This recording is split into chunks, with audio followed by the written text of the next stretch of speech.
Hello students, I Dr. Dhiren Kumar Shukla, Associate Professor in the Department of Engineering Mathematics at Technocrats Institute of Technology, Bhopal.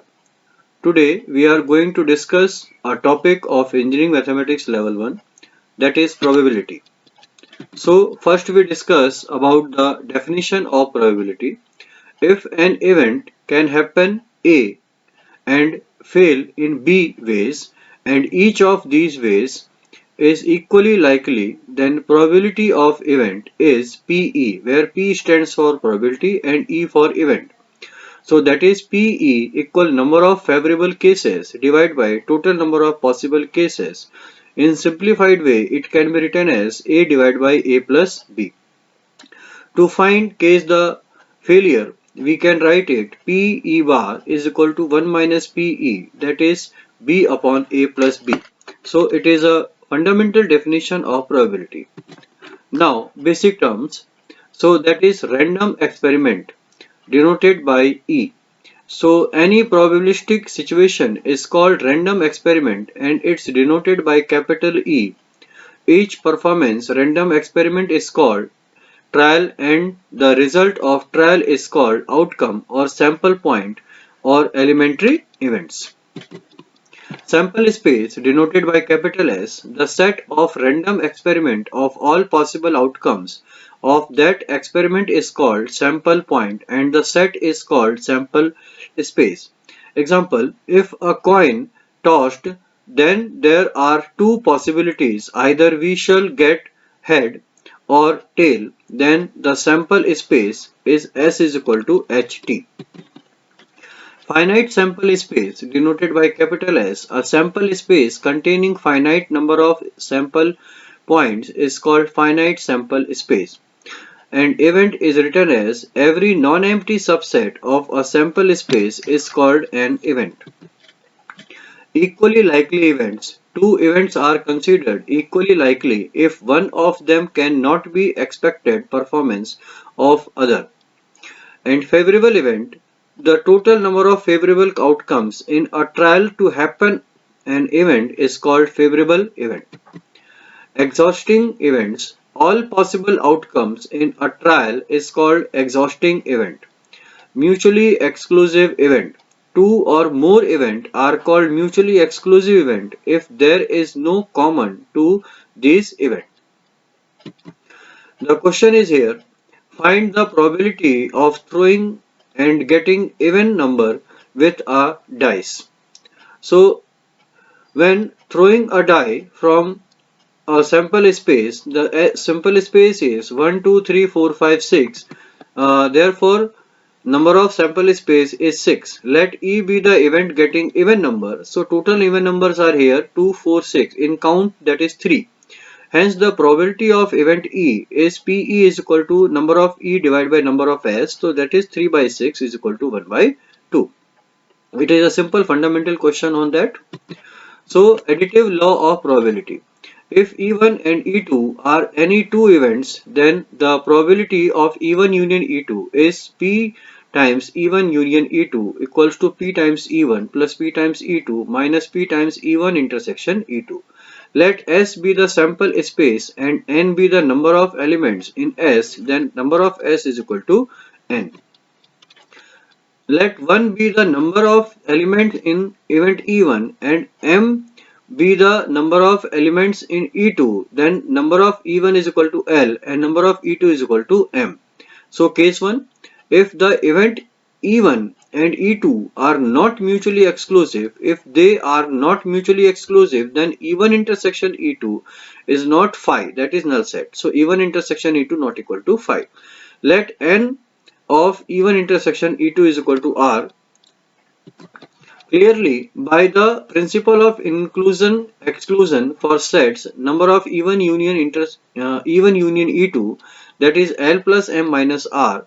So let P equal to E1 union E2 be the probability of E1 or E2, then P E1 union E2 is equal to number of E1 union E2 divided by number of S, that is L plus M minus R divided by N, or we can say here L by M plus M by N minus R by N. By considering here P1 as L by N, Pe2 as M by N, and P1 intersection E2 as R by N. So P1 union E2 is equal to Pe1 plus Pe2 minus P times E1 intersection E2. Case 2, if E1 and E2 are mutually exclusive events, in this case there is no overlap between the events. So E1 intersection E2 phi, N of E1 intersection E2 is 0, P of E1 intersection E2 is 0. Therefore, the formula is simplified as Pe1 union E2 is equal to Pe1 plus Pe2. The next question is, the dice are throwing, then find the probability that the sum of faces is 7 or 8 the first case, or more than 8 is the second case. When two dice are thrown, the sample space becomes as S equal to 1 1, 1 2, 1 3 up to 6 6. So total cases will be here 36.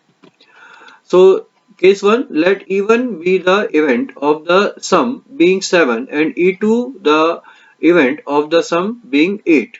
So possibilities are here 1 6, 2 5, 3 4, 6 1, 5 2, 4 3. So total cases possibilities are and E1 is equal to 6. So P1 is equal to 6 by 36 is equal to 1 by 6. In the same way, in the case of 8, the possibilities are 2 6, 3 5, 4 4, 5 3, 6 2. So number of ET equal to 5. So P of E2 is equal to 5 by 36. So this is the case of union. So P1 union E2 is equal to 6 by 36 plus 5 by 36, that is 11 by 36. The second case, let E3 be the event of the sum being more than 8. So all the possibilities of more than 8 is written here, and that is number of E3 is equal to 10. So P1 is equal to 10 by 36. By simplification we get 5 by 18. So this is the question. Now conditional probability. The happening of an event E1 depends upon the happening of another event E2. Then the event E1 is called conditional probability. It is denoted by P times E1 by E2. Denotes the condition probability for the event E1 when E2 has already happened. Let A and B are two events associated with the same sample space of a random experiment. Then the probability of occurrence of A under the condition that B has already occurred at PB not equal to 0 is called conditional probability, and it is denoted by P times A by B. Denotes the condition probability for the event E1 when E2 has already happened. We define P times A by B is equal to A intersection B by PB is equal to N times A intersection B by NB not equal to 0. So again, independent and dependent events. Let E1 and E2 be two events of a sample space if the occurrence of E1 does not depend on the occurrence of E2 and the occurrence of E2 does not depend on the occurrence of E1, or in other words, the occurrence of any one does not depend on the occurrence of the other, it is called an independent event. Otherwise, they are called dependent event. Let E1 and E2 be any two events of a sample space capital S, then E1 and E2 are called dependent events if the probability of E1 intersection E2 is Pe1 intersection E2 is equal to Pe1 dot Pe2. So today we discuss about the basic properties, fundamentals, definitions and some elementary questions on probability. In next lecture we will discuss rest of the theorems, questions and other properties. So we conclude the session of the day by this, and we will meet in the next lecture. Thank you.